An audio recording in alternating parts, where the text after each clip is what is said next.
Hey, everybody, welcome to an emergency podcast. Matthew Coller here, and what a morning for everybody in Viking land. The Minnesota Vikings have signed Will Fries, the guard from the Indianapolis Colts, Jonathan Allen, pass rushing defensive tackle from the Washington Commanders, and Javon Hargrave from the San Francisco 49ers.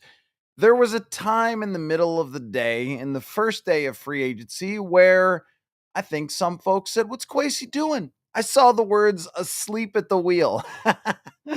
Apparently not. Apparently, Quasey Adolfo-Mensah and the Minnesota Vikings front office was not indeed asleep at the wheel, because they have now made 5 major signings, including Ryan Kelly yesterday, Byron Murphy Jr. late last evening, and now 3 of the biggest free agents that are out there. So I'll give you the numbers and I'll give you the takes and we'll give the breakdowns and how they fit.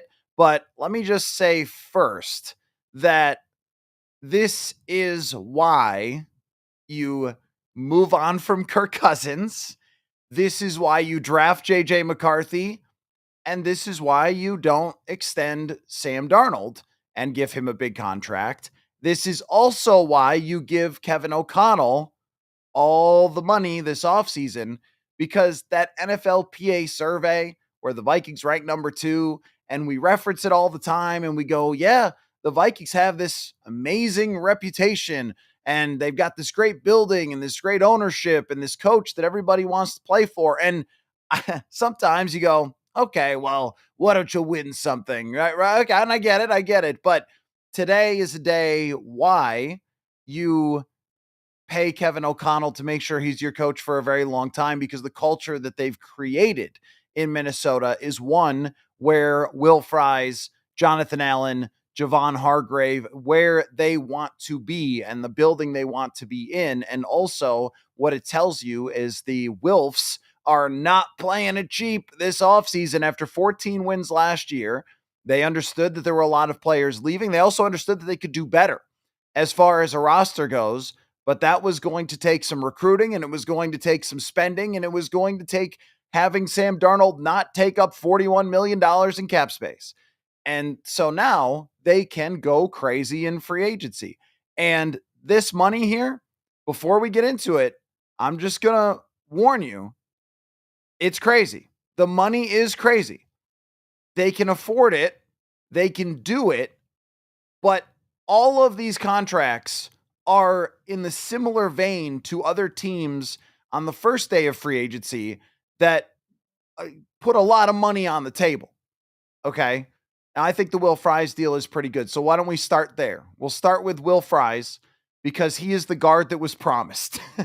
For so long, we kept saying, you know, if Kirk Cousins leaves and creates this massive cap space, they can actually go out and they can get the best guard on the market, as opposed to having, I don't know, Dakota Dozier there. No offense to Dakota Dozier or whatever, for $1 million, just signing somebody to throw him in there, as opposed to, hey, Oli Udo, why don't you just move from tackle to guard?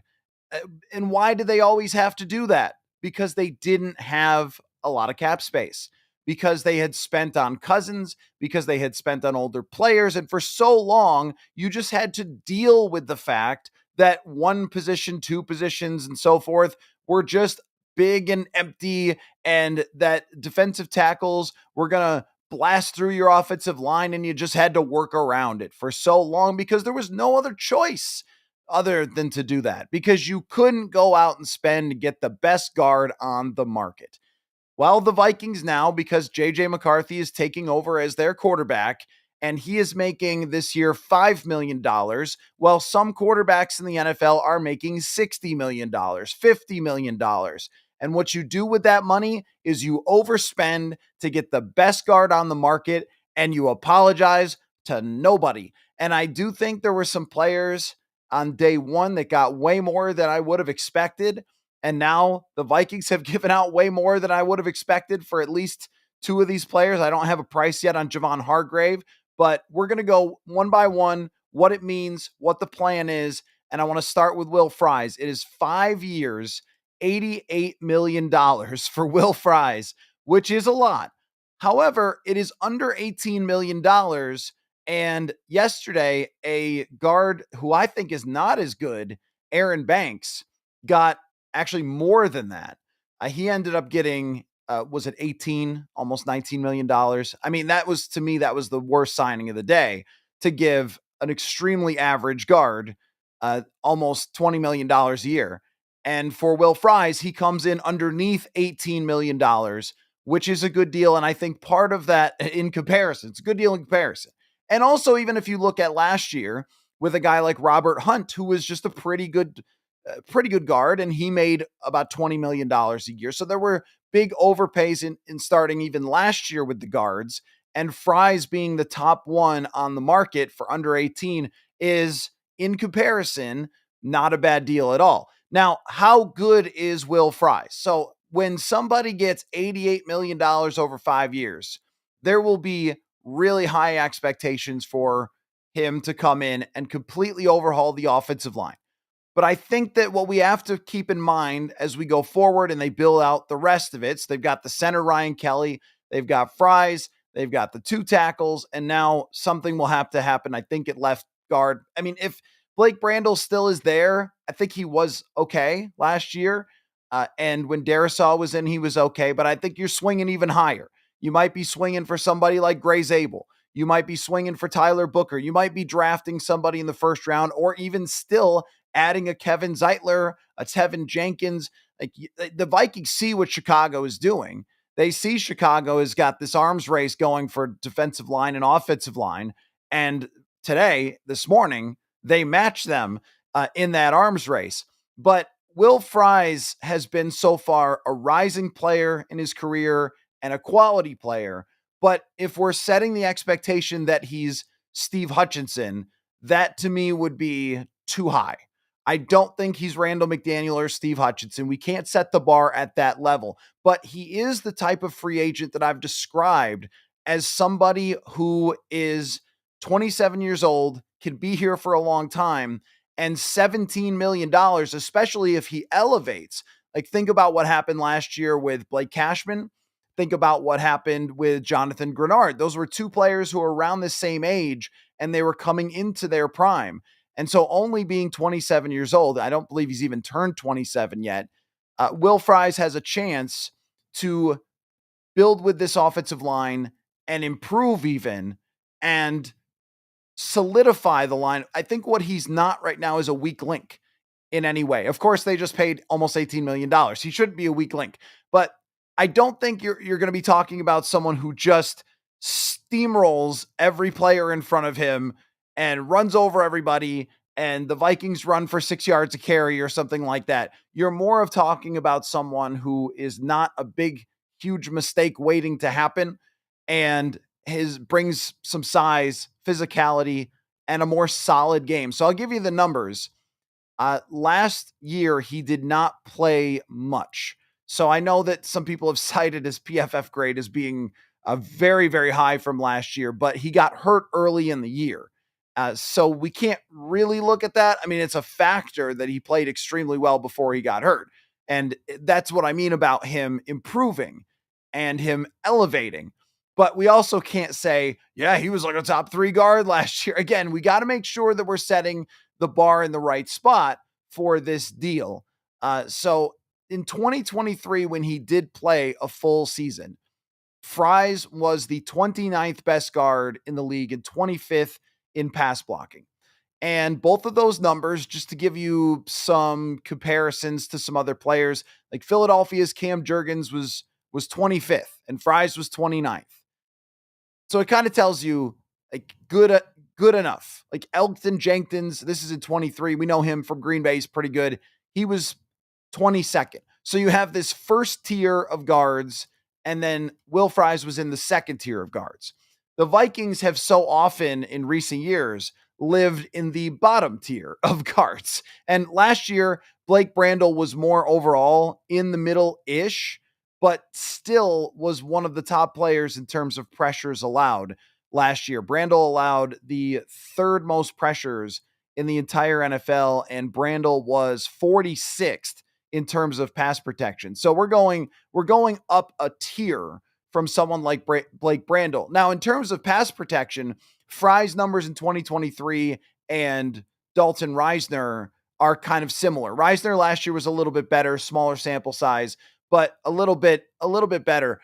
I I think what Fries does is he just makes it not a weak link, which is worth a lot because what teams have been able to do, and he brings a lot of experience, he's played a lot of football, and he's played it at a pretty high level. What he does is he allows there not to be an obvious area where the opposing team comes in and says, right guard, baby. We're going after that guy. We're sending all of our stunts, all of our twists. And the fact that he has also worked with Ryan Kelly for so long, those two know each other. These are experienced players. And I can't emphasize enough how important it is to have experience now on the offensive line. And the Vikings have now four players who have played a ton of football. And so if they do add a first round guard to the mix, or if they bring in, they could still do somebody like Kevin Zeitler or Brandon Scherf. They could still bring in a Tevin Jenkins if they want to, the way that they're spending their money. So with Fries, it is a lot versus his numbers. The expectation is that playing next to Kelly, playing next to Brian O'Neill should improve. And I think it also looks like, just from his PFF stats, that he is more of an overall type of guy. Like he's not, oh, well, he can only pass protect, but he can't run block or something like that. Or he can only run block, but he can't pass protect. The Vikings have just been dealing with this extreme weakness.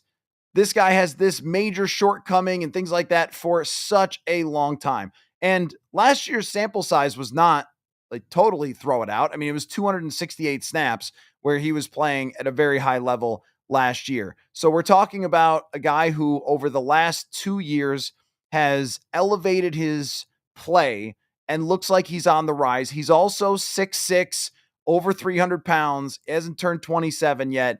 And they are one guard away from us finally being able to say they did it. They built the offensive line that you wanted for so long. And to do it at this price, which in comparison to an Aaron Banks, to a comparison to some of the other big contracts, I think is reasonable. It's not the steal of the century. And if they, go out and sign another guard, it's going to cost a lot. And other guards in the future are still going to cost a lot. But doing it now, the salary cap is not going down. It's going to continue to go up. So as Will Fries over a 5-year contract, which I think is important, over a 5-year contract, you're getting the entire rest of his prime. And guards are usually good into the early 30s, as we have seen from a number of them. It's not a position that just like corner or running back that just falls off the edge. And it is an experienced position. So when we're talking about him continuing to grow with this team, he gets to be one of the pillars of this roster, which we're going to look at for which players do they have to build with over a long period of time. So that's Will Fries, 27 years old. In 2023, he's solid.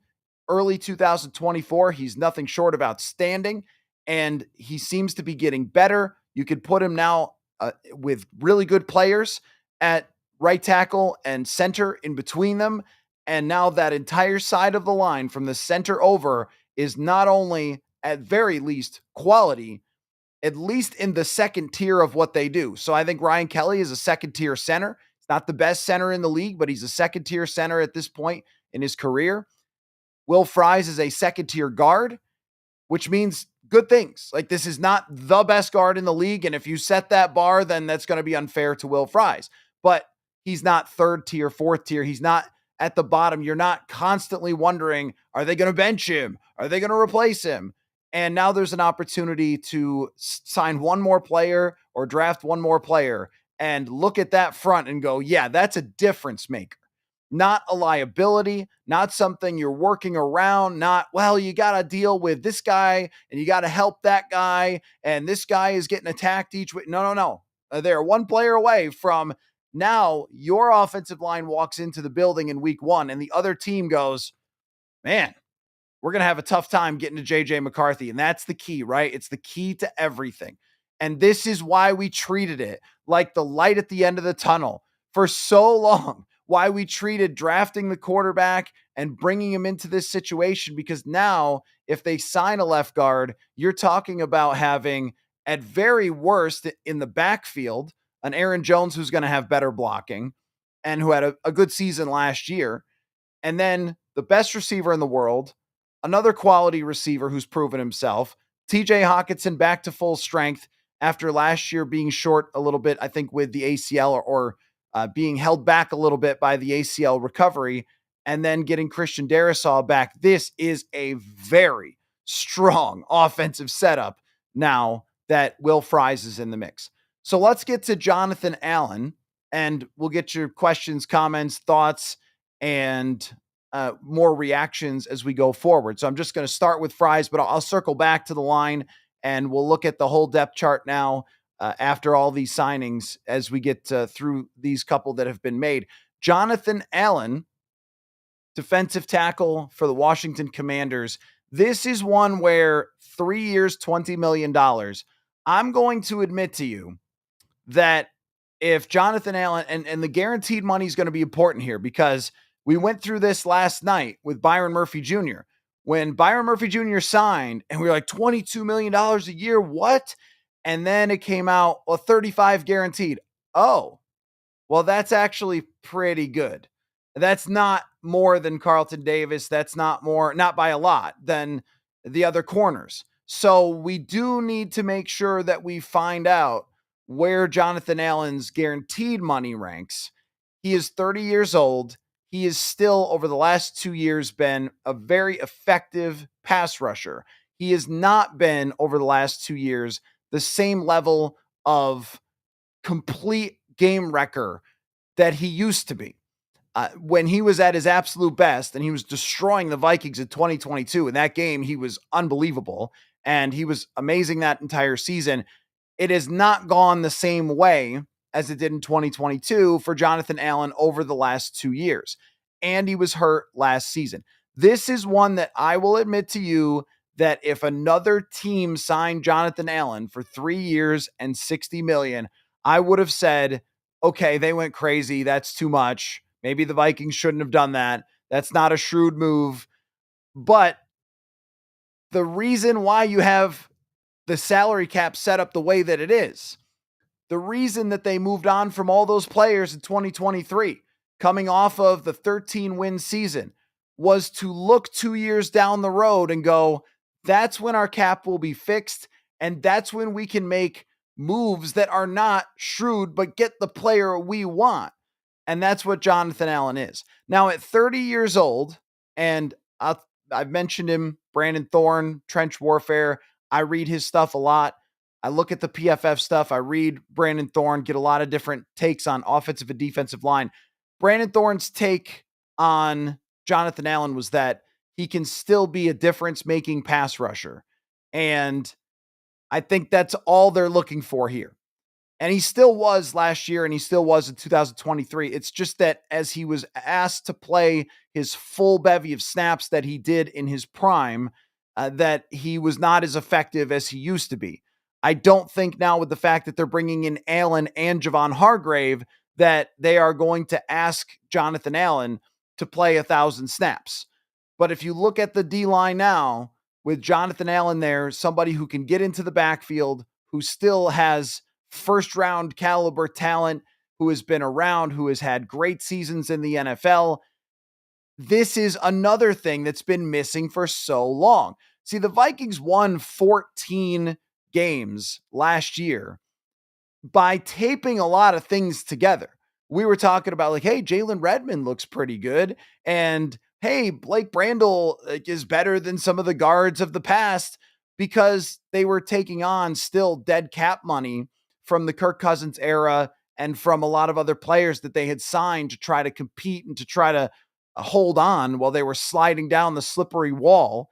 And they were able to do enough with that roster. Here's Stephon Gilmore. Here's Shaq Griffin. These sort of just like hey, get the best we can to try to tape it together and then coach it up. And they were able to coach it up to the point where they were playing for the number one seed. But I think they went into this offseason and we have talked about that schedule that is on the way and said, let's not tape up these things anymore. And it also justifies you guys and myself for how long saying they need interior pressure, and they need to be able to do it with four. Brian Flores is known as a blitzing madman, mad scientist. This lunatic Brian Flores, he's throwing all sorts of crazy stuff at him, and he's not going to stop doing that. But he is no longer going to have to do it all the time, every single third down. You all watched the Super Bowl. You all saw that the Philadelphia Eagles just dropped back in coverage all day long and sent four rushers. Well, the Vikings signing Jonathan Allen and Javon Hargrave is a huge part of that. These are not, I'm going to tell you, these are not the best bets in the world. Will Fries is a good bet. Will Fries is 27. He, 2 years from now, could be a great deal at $17 million, 17.8. He could be a great deal because you'll see 20 other guards get overpaid at that point. We've already seen another one in Aaron Banks get way too much money. Will Fries is the type of deal that I look at and go, okay, that's exactly how you do free agency, right? You sign a player who's on the younger side, who's on the upswing, and those are hard to get, so you pay for that.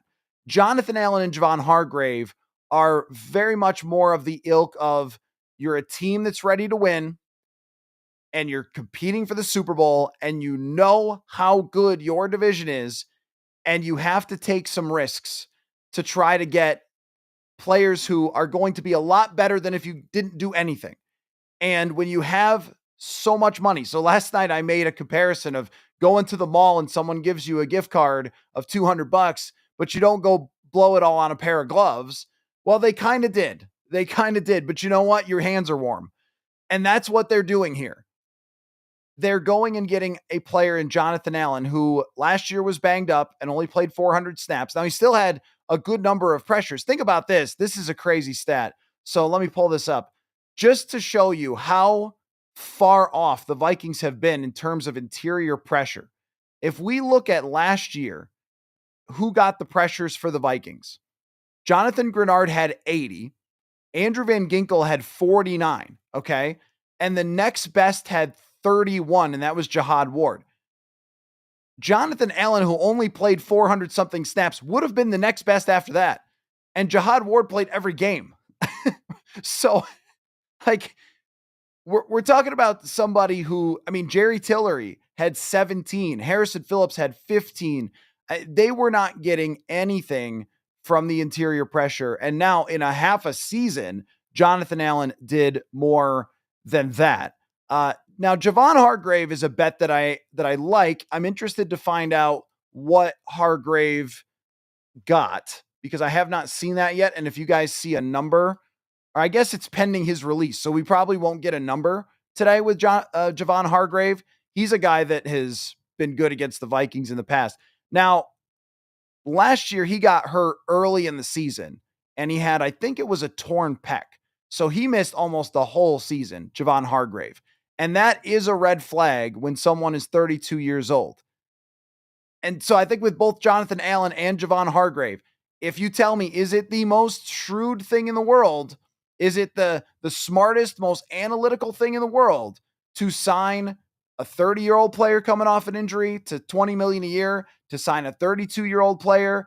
Those are not under that category. Those are not, hey, you're just going to analytics everything. These are the type of moves that we are in win now mode, and this is what we need. And these guys, even at their age coming off injuries, are better than anything else you're going to get outside of the draft. But now I think, and we'll talk about it, now the draft shifts a little bit.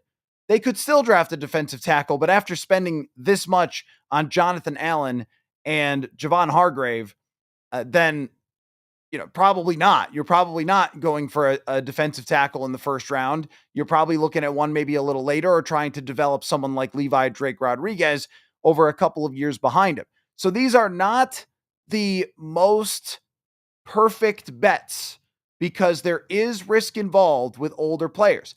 But also, if you look at just around the NFL, teams that are going to the Super Bowl, teams that are making it deep in the playoffs, you look at their rosters, they have these types of players. They make these types of bets. And I'll give you a good example. The Washington Commanders with Bobby Wagner. Bobby Wagner was said to be done after he was with the Seattle Seahawks, and he signs there in Washington and is a major contributor for them. And Adam Thielen is a good example. We talked about, well, Adam Thielen's kind of cooked, and even in Carolina's not a competitive team, but Thielen is still better than the next best thing that you were going to get. And interior pressure is so hard to come by and costs so much money that you have to make a bet that comes along with a little risk. And that's what they have here with Jonathan Allen and Javon Hargrave. But when I look at Hargrave's career, I mean, this guy is not just okay at getting after the passer. This guy is one of the elites of the elite at getting after the passer on the interior. I'll call up where he ranked over the last, when he was healthy, the last couple years. And the position of defensive tackle, I'm sure that they've looked at this. Defensive tackle is a position that I think is so technical and is a lot based on strength that it might not be one where you just need to blow by the guy, and it might age a little better. I think we have probably seen historically guys that are really, really good is that they age better than maybe some other positions. So if you just go back to 2023, just 1 year ago, Javon Hargrave in total quarterback pressures was 12th on a team that went to the Super Bowl. And hey, that's another team, right? That's the San Francisco 49ers, another team that has made similar bets to this one, where they have gone out and gotten older players. And the key part of having JJ McCarthy for the next 3 years on his rookie contract is if one of these bets blows up in their face, it doesn't ruin everything. And that was the delicate dance that they were always doing in the past with Kirk Cousins when he was here and he's taken up so much percentage. And I always put it on him, but it's more of the era of him where they had all those guys that were taking up dead cap. They're extending Kyle Rudolph, like all those things that were taking up so much percentage that they couldn't work around the margins almost at all. And so they would sign a Michael Pierce. And then Michael Pierce sits out for the COVID year. You just go like, well, what do you do now? There's this, what else what do you do now? That was your only signing. Or you bring in even just what they were still dealing with when they brought in Marcus Davenport. Well, you bring in Marcus Davenport, that's rolling the dice and taking a risk. But when it fails, you kind of got nothing. And so if Hargrave or Jonathan Allen is good, then it's going to be a big hit on defensive tackle here. But just to go back to his numbers. So he was 12th in the league in 2023 with 52 quarterback pressures. That's in the same ballpark as someone like Jalen Carter in 2023, DeForest Buckner. But even more impressively, if you look at just where he graded in terms of pass rush, because he played 632 snaps, he was the fourth highest graded pass rushing defensive tackle. This is Javon Hargrave in 2023. The guys that were ahead of Javon Hargrave in 2023. Oh, we got some Daniel Jones news. Okay. All right. Hang on. Let me finish my sentence. Then we'll get to Daniel Jones news. Hold on. Okay. Finish my sentence. 2023, Javon Hargrave was the fourth highest graded by PFF pass rusher. The guys who were ahead of him, Chris Jones, Aaron Donald, and Dexter Lawrence. Those were the only guys who were better than Javon Hargrave in 2023. I mean, wow.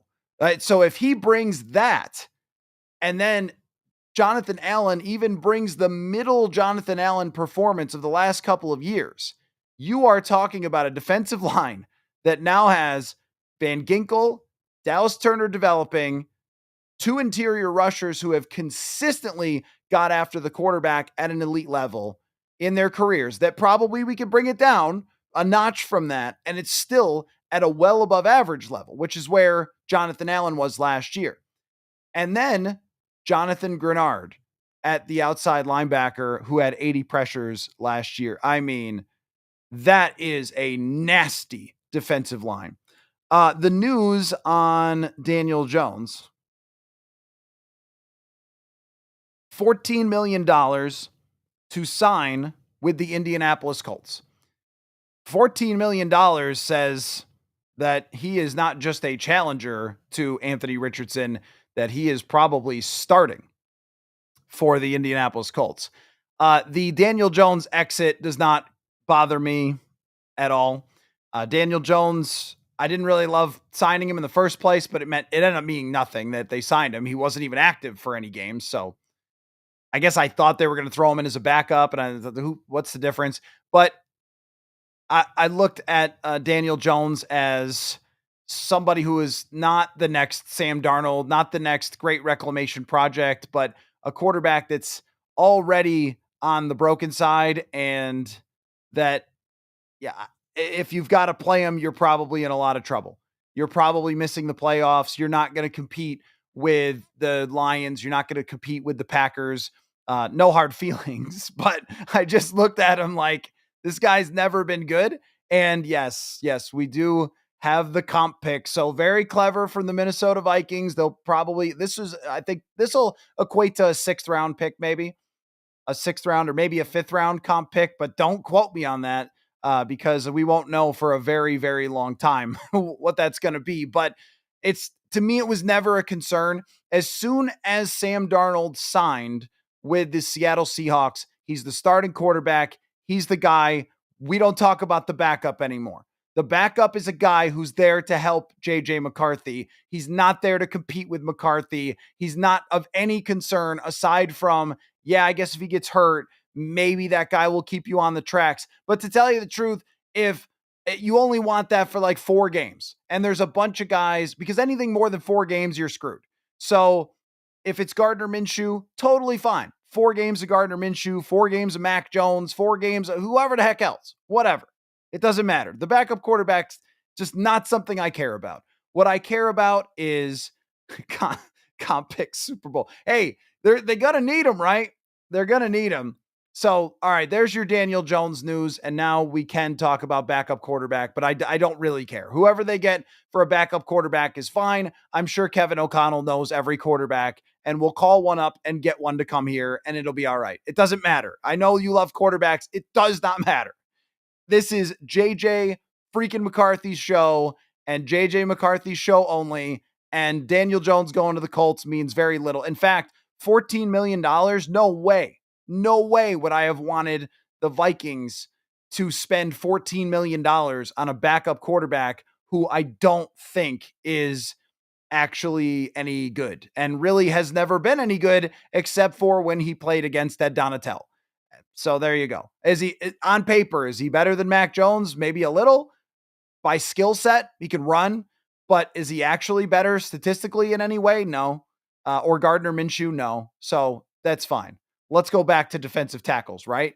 I mean, let's go back to the bigger picture. So we've broken down Will Fries and what he means to the offensive line. This is my favorite signing, Will Fries. He's on the upswing, 27 years old. He gets less than Aaron Banks, and he gets a 5-year contract. So now you have O'Neal, Darisaw, Fries. These guys are your long-term pillars. Ryan Kelly is probably a 2-year answer. Well, they can develop a center, or they'll have to find an answer down the road. And then left guard, if it's Blake Brandel, it's not the worst thing in the world if he's playing next to Darisaw, but I still don't think it's going to be Blake Brandel. I think they're going to still go out and either draft one at 24 or trade down and draft one, or if they are going to, sign somebody else, they could still sign Brandon Sheriff or Kevin Zeitler or Tevin Jenkins. They have the money, and they know what JJ McCarthy's contract is going to mean to them for their salary cap going into the next few years. And they are also very aware that every year we're going to have shock of how much the cap goes up.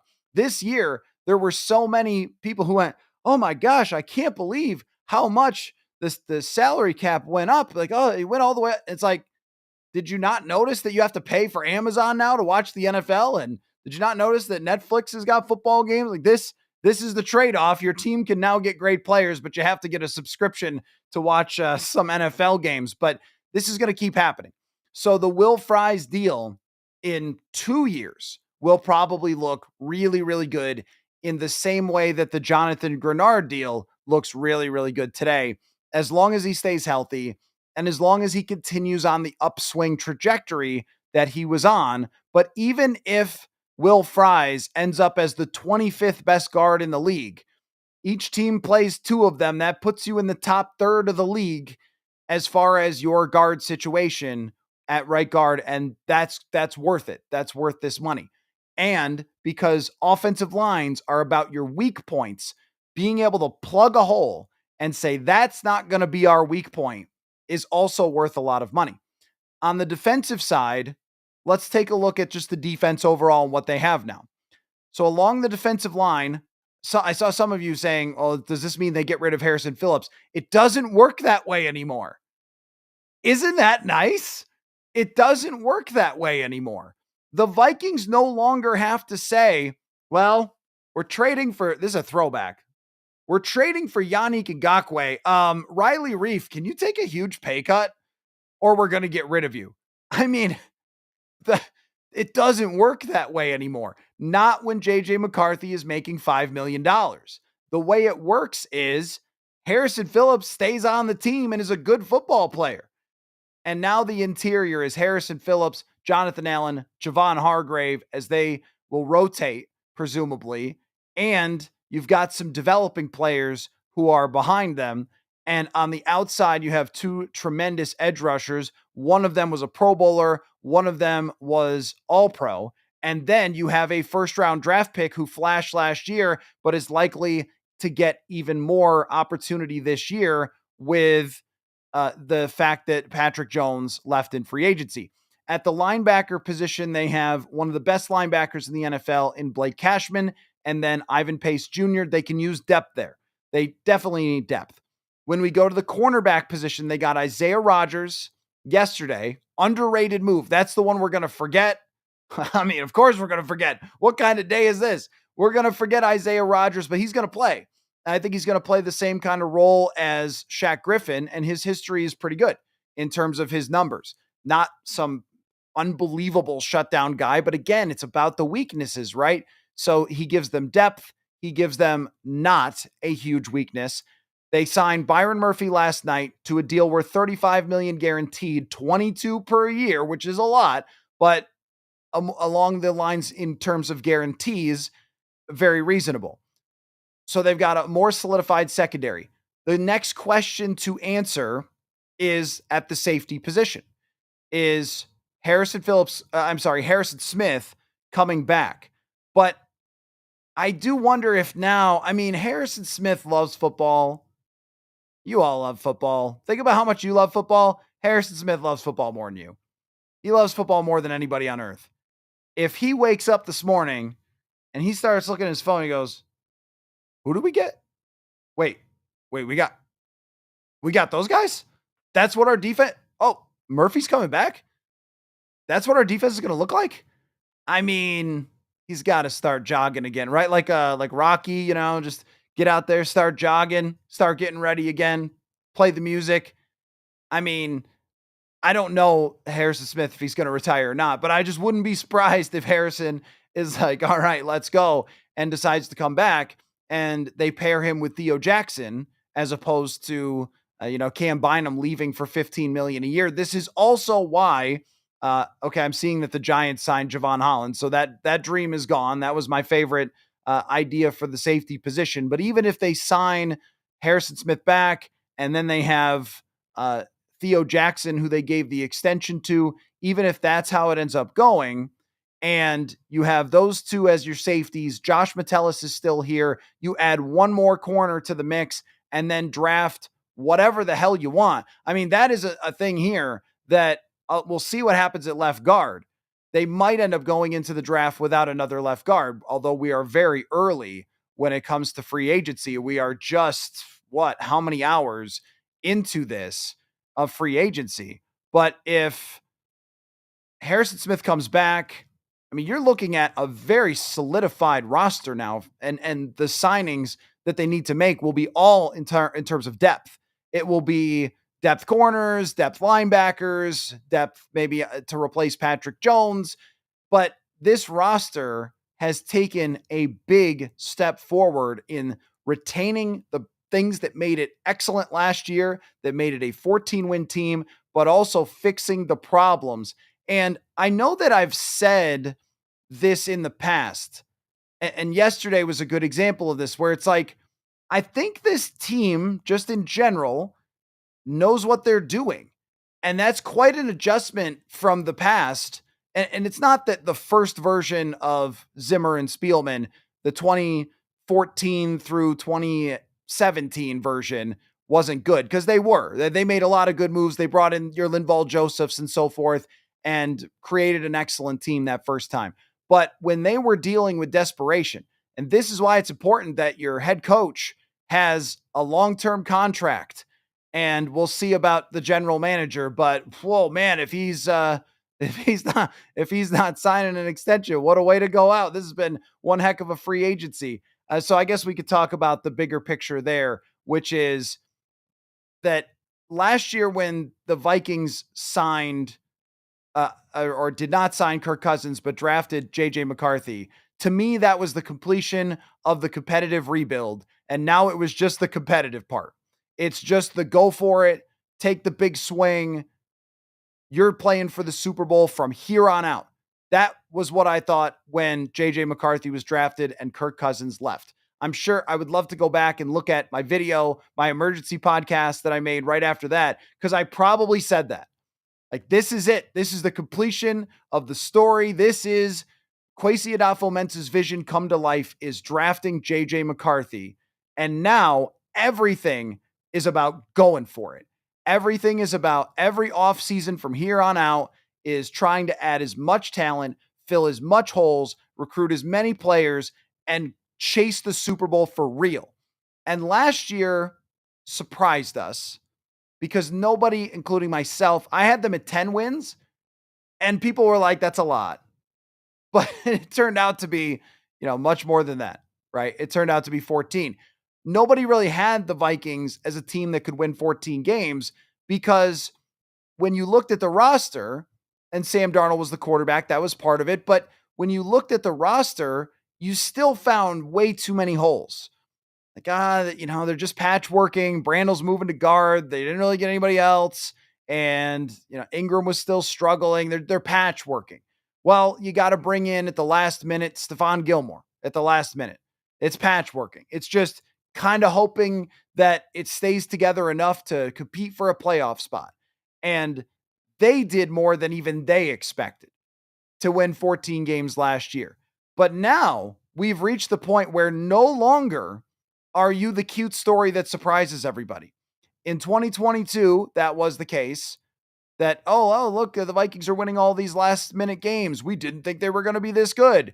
And then last year, look, hey, the Vikings are outperforming what they were supposed to do.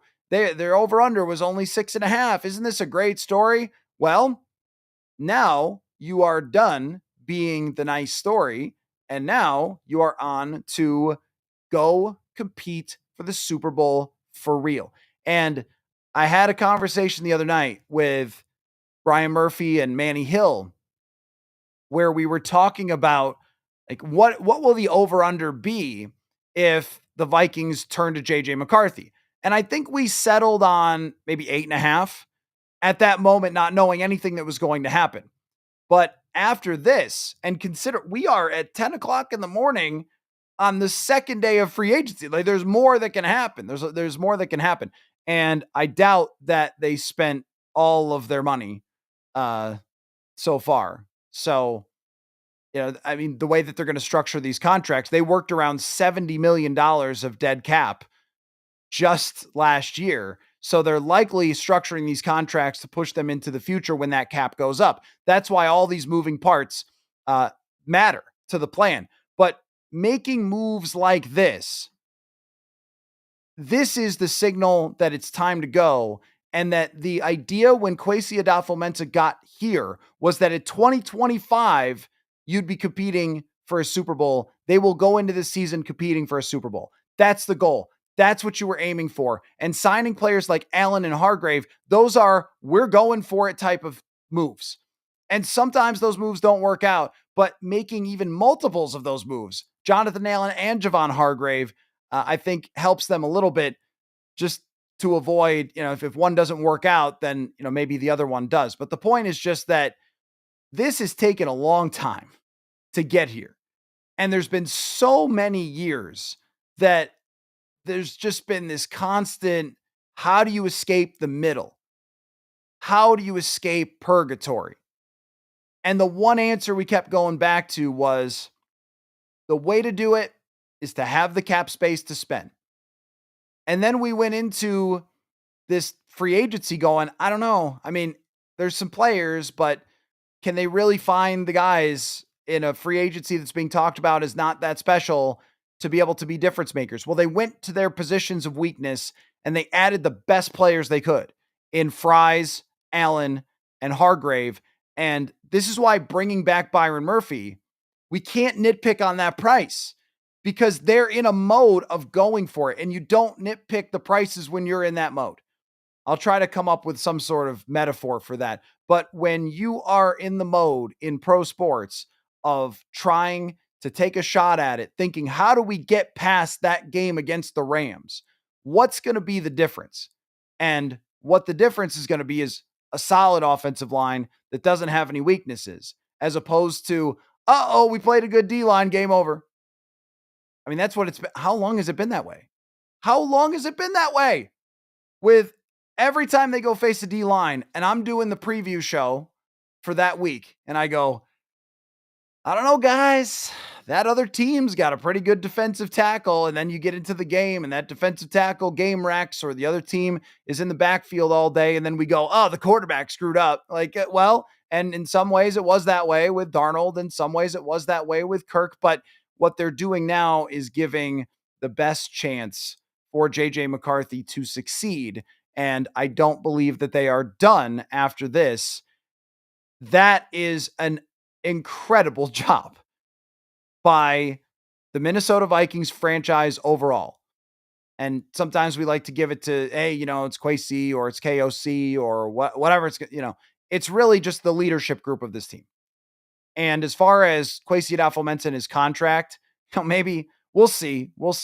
But with his contract situation, isn't it possible that he hasn't signed it yet because of gestures at all of this? We'll see. I don't have like special insight on that other than just hearing, don't panic about it, but we'll see.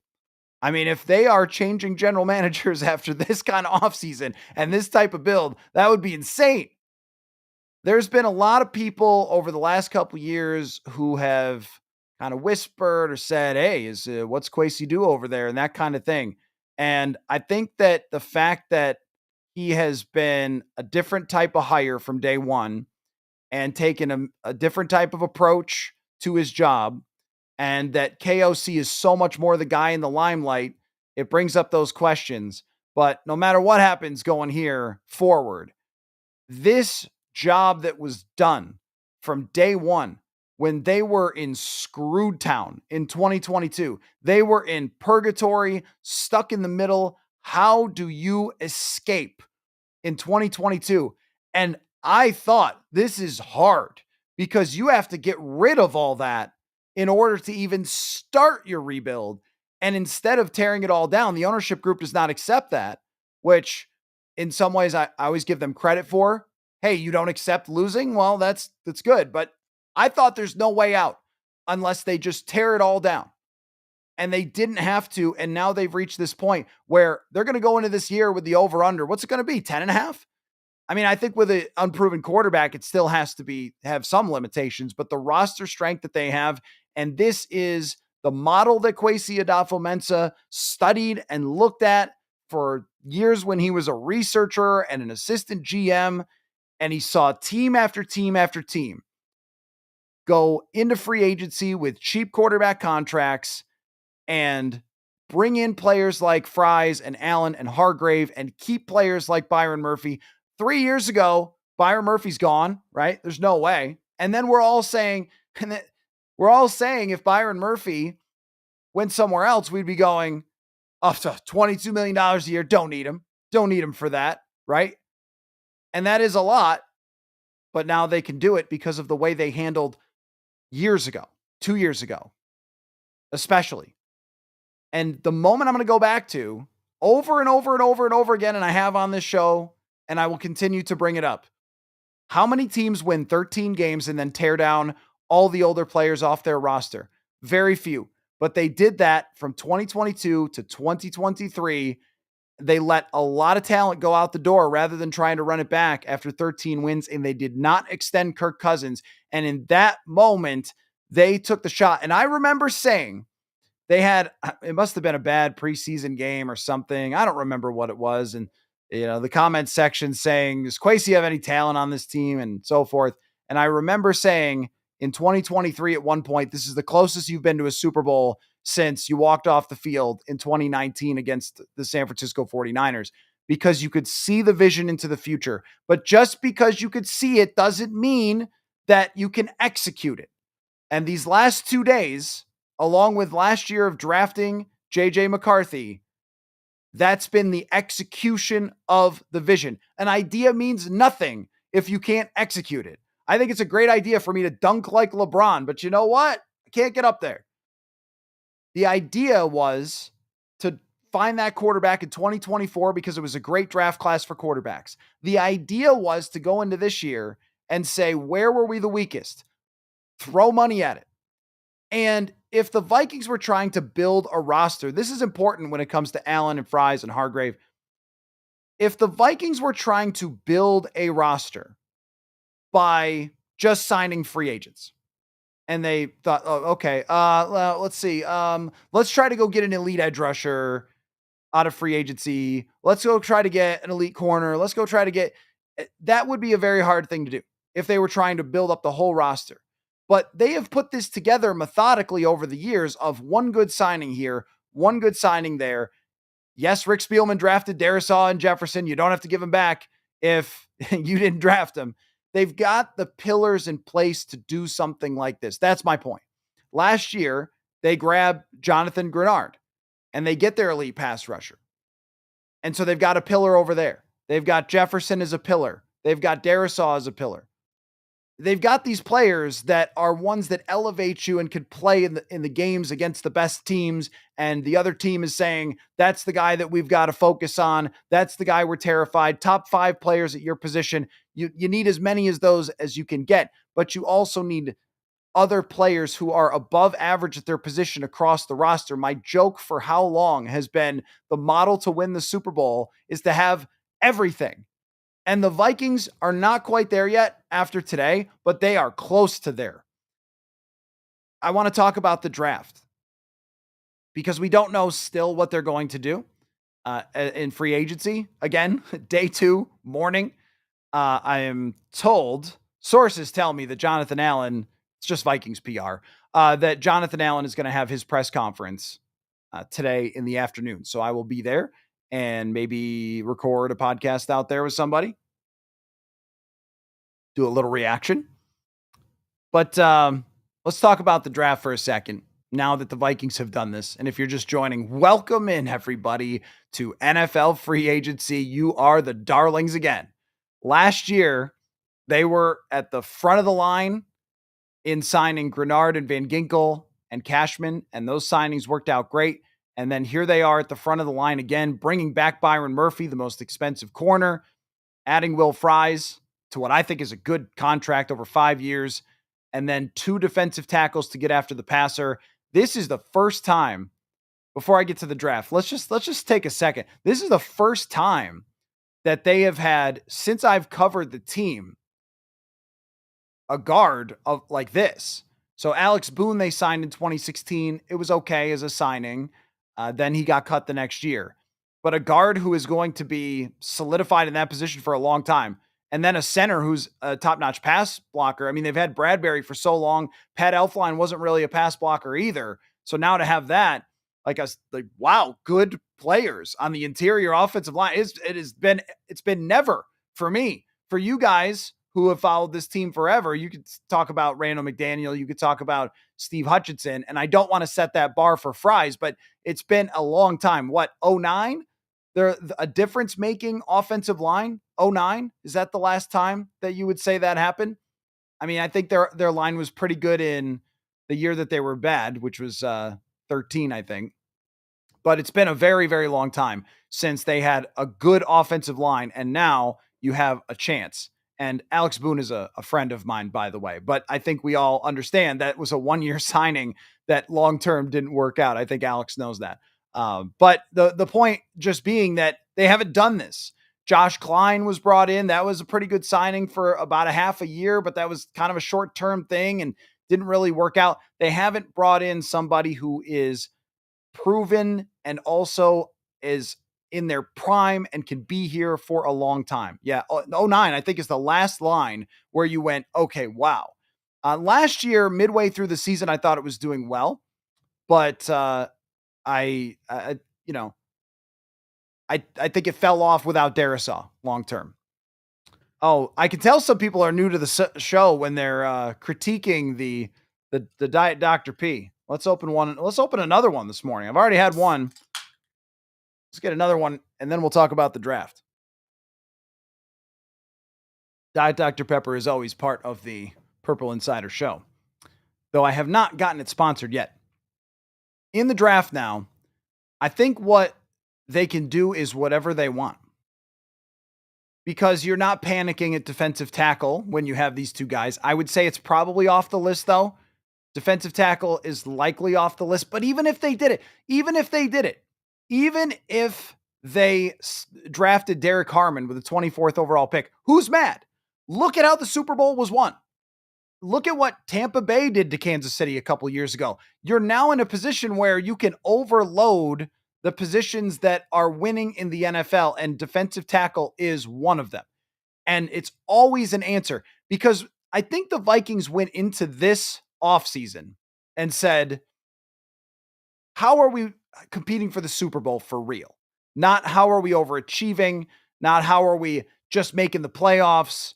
What is going to work in the playoffs? Not just get to the playoffs and go, wow, we made it. Look at us. I didn't think we'd get here. No. And if overloading defensive tackle, and think about Allen and Hargrave are older players. So if you draft Derek Harmon, that would mean you're developing him for a year, which the Vikings have shown a willingness to do with Dallas Turner. That's an overload. They drafted Dallas Turner despite having Andrew Van Ginkel and Jonathan Grenard. They overloaded that position because pass rusher is important, or that dynamic position is important. So adding too much to a position like defensive tackle that there's very few teams who can handle them, and there's very few teams that have them, I'm good with that. I would like that a lot. But let's even say that they decide that defensive tackle, they want somebody who can help right away. And defensive tackle isn't really on the list. Guard is certainly in the focus now, because they have a left guard who can play, but is not an above average player in Blake Brandel. And I should give Brandel that credit, that he proved that he can play in the NFL as a starter if you need him to. It's just not an above average starter. So they're looking for that. And if they drafted Gray Zabel there, Kelvin Banks is willing to play guard. He's the Texas tackle that did really well. Donovan Jackson. Yes, Donovan Jackson from Ohio State. And I'm going to talk about this with Chris Trapasso of CBS Sports. If you haven't seen our episodes together, he's their draft analyst. He's great. So we're going to talk about this now. We got so much more to talk about with the draft. But the guard position comes into focus now if they want to do that. But here's something I thought of. And corner is still majorly in the limelight here for this position as well. Because, all right, they have Mekhi Blackman on the way. Isaiah Rodgers is in his prime, and Byron Murphy is in his prime. Is that enough to feel like your defensive secondary is amazing? I would not say it is. So if they're drafting Trey Amos, I don't think they're going to get Jahadi Barron. I think Barron's going to go high, but we never know. Sometimes those guys drop. Uh, if they were to get even just Trey Amos, and then you have a first round young corner to go with Byron Murphy, to go with Mekhi Blackman, and then you add some depth here and then have Dwight McGlothern developing, like that looks pretty good. All of these positions, doesn't it feel like that? Like that it's like, hey, if they, that one more guy, and it looks pretty good. But here's the intriguing one after today. Would you do running back at 24? Because this is a great running back draft. And Aaron Jones is back for at least 1 year. It's a 2-year contract, but at least 1 year, maybe 2. They have filled out so many of these positions in free agency, and they still can fill out more of them. And I'm sure the way that the structure of the contracts is going to work out, that they're going to move out more space and everything else to still sign more players. This is a huge day for them, but they still could. But think about it this way. If you wanted a running back in the third, you can get one. You're likely to be able to get a good one. I think a lot of them are going to go in the second, though. That's a concern. But if Omarion Hampton, just for example, is in this running back class a first round talent, is that worth it? Because if they had so many other needs, if they were dying at defensive tackle, if they were dying at cornerback and they were struggling and they had nothing at these positions, they could still use the guard. But now they've got 4 offensive linemen that are settled and they can get another one. If they were struggling so much at these positions, then I would not even really consider it. I would say, okay, well, you're going to have to, right? You just got to go get one of those spots, and you just can't waste a luxury pick on 24. But if Omarion Hampton in this crop of running backs stands so far ahead, and I'm using his name, it might be somebody else. They might love Travion Henderson. And when Daniel Jeremiah mocked Travion Henderson to the Vikings, I was like, DJ, what? What are we talking? Huh? Really? They have all these other needs, but you're going running back here? Travion Henderson averaged like 7 yards a carry, by the way. I think that if you get a running back that has absurd, stupid talent and you give him the line and you give him light boxes with Justin Jefferson existing, I think of it as Marshall Faulk theory. Like Marshall Faulk was a great running back with the Indianapolis Colts. He was really, really good. He goes to the Rams and he is one of the GOATs. And now if you're updating your way of thinking about this, how about instead Saquon Barkley or even Derrick Henry?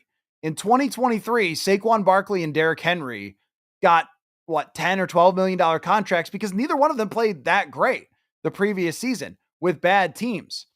And then they went to good teams and they were enormous, enormous weapons. The Vikings want to look at this the same way, I would think. And if they drafted, and I don't know how much better Evan, I don't know how much better Hampton is than Quinshon Judkins or Travion Henderson. I don't know that. Like, I have not scouted them, nor do I know how to scout them and figure out that difference. But I'm saying if the Vikings felt that way, if the Vikings felt that Omarion Hampton was this much bigger, better, more explosive, higher ceiling than those other guys, or less flawed or whatever, then 24 running back doesn't seem crazy.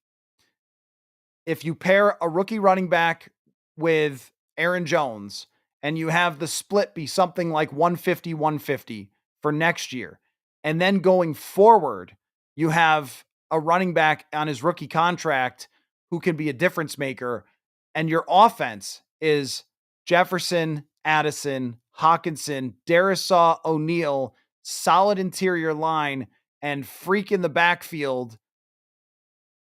Well, that sounds pretty good.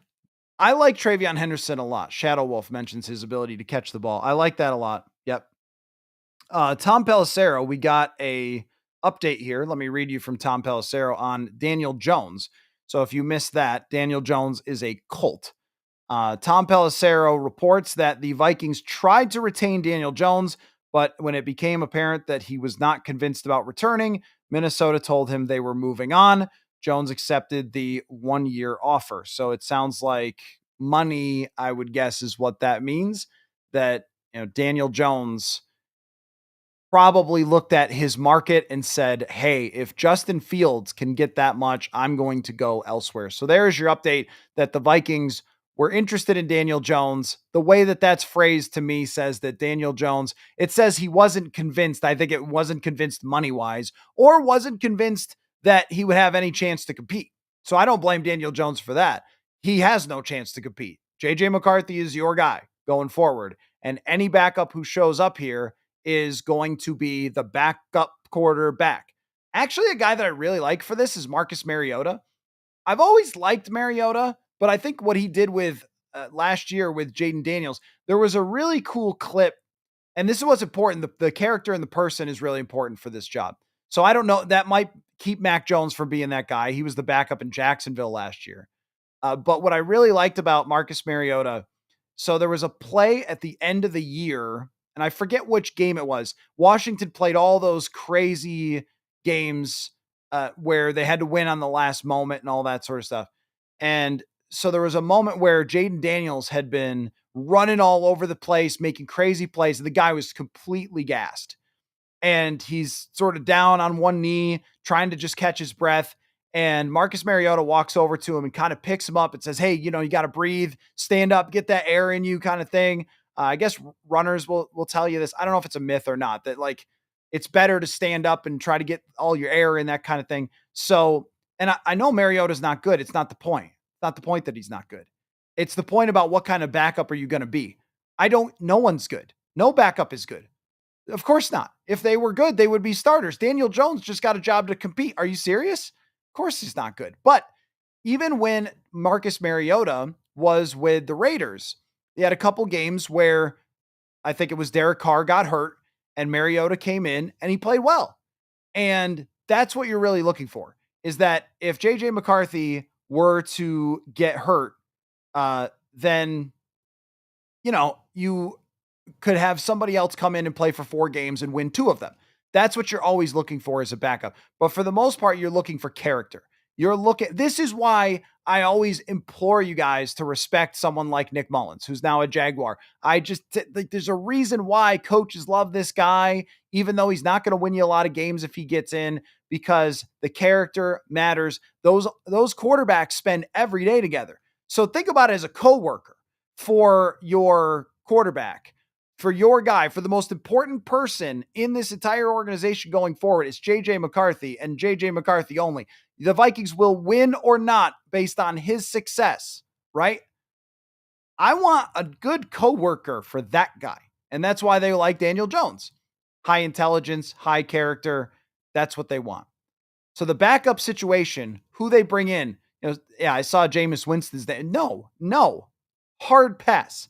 Jameis Winston, here's another thing too. I don't want anything to do with anybody who's going to be a story. And I don't even mean in a positive way. Oh, Jameis Winston did this interview. Jameis Winston was doing this video or where he's talking to whatever. Oh, Jameis is so fun. No, I don't want the backup quarterback to ever be talked about. Ever. You want that quarterback to be in the background, behind the scenes, helping JJ McCarthy be the best version of himself, period. I don't want any. There is no, hey, well, he's better than, I don't care if he's better than whoever else. I would rather take Nick Mullins 1,000 times out of 1,000 as opposed to having someone who wants to have some limelight. Joe Flacco, I guess. Yeah. I mean, it kind of depends on if Joe Flacco's that guy. I don't know if he is. I don't know if Joe Flacco is that type of guy who is going to be like in the room helpful. I know that Mariota has been that guy and Minshew. But Joe Flacco strikes me as more of someone who wants to play. Brett Rippon, but the fact that they wanted Daniel Jones back probably tells you about that. So anyhow, here's what we have for today. We have the Vikings taking all this cap space that they created by moving on from Darnold and from not extending Kirk Cousins last year, the most important decision that they could have made as a franchise in the Kevin O'Connell, Kwesi Adolfo-Mensah era was moving on from Kirk Cousins. And they've taken the cap space and they've made good on it. but they've also taken the culture and made good on it. And this is why I have said in the past that I'll bring up, hey, this culture is important. This culture is different. And a lot of times I'll get the like, culture, who cares? Yeah, well, why don't you show me your culture ring, huh? Like, yeah, that's what But today it shows up because Jonathan Allen, we heard this at the combine. Remember, we heard this at the combine. Go back to my podcast with Andrew Kramer that Jonathan Allen wanted to be a Minnesota Viking. And we've heard that how many times?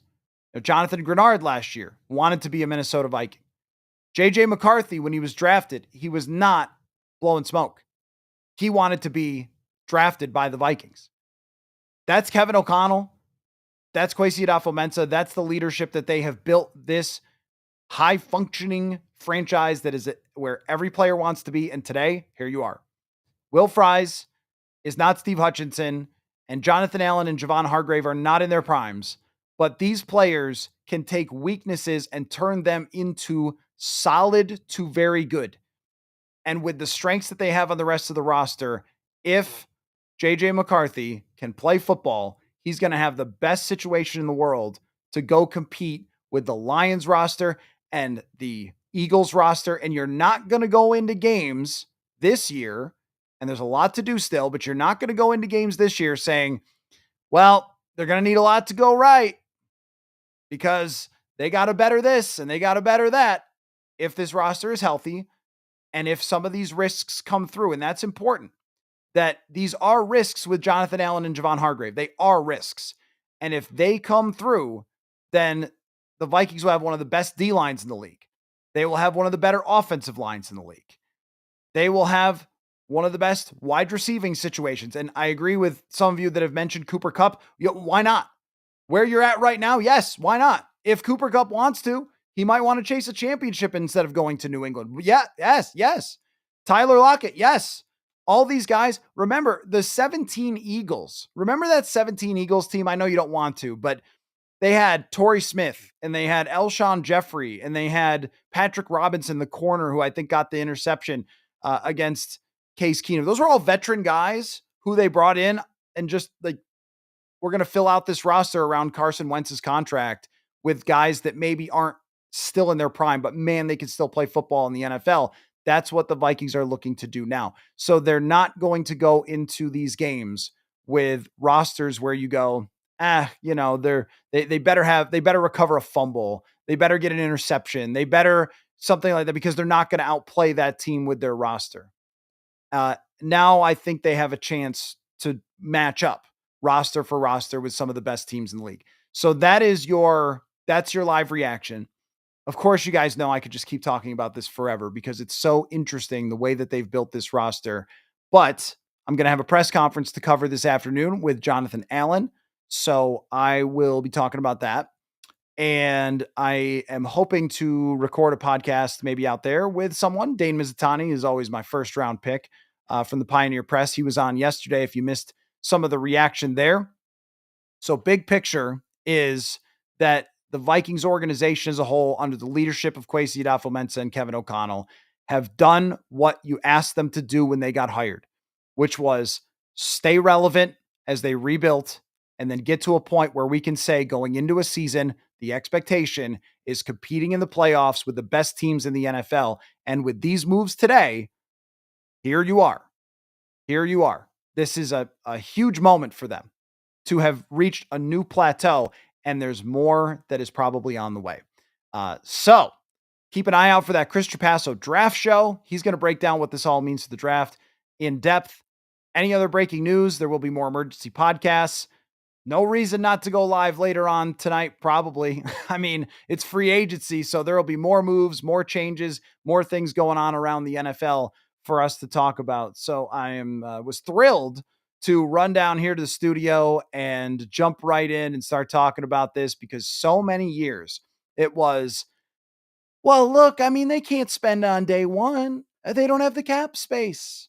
Well, I guess they'll re-sign this older player who isn't doing that much. It just now off we go into the future. So thank you guys so much for joining. And again, if you're new, I cover the Vikings. I'll be out there, TCO Performance Center today at Jonathan Allen's press conference.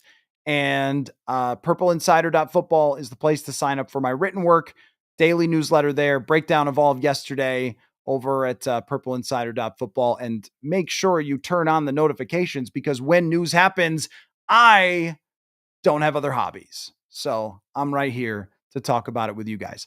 Thanks so much again for everybody jumping in this morning. Really appreciate you all. And I will talk to you all again absolutely very soon. Football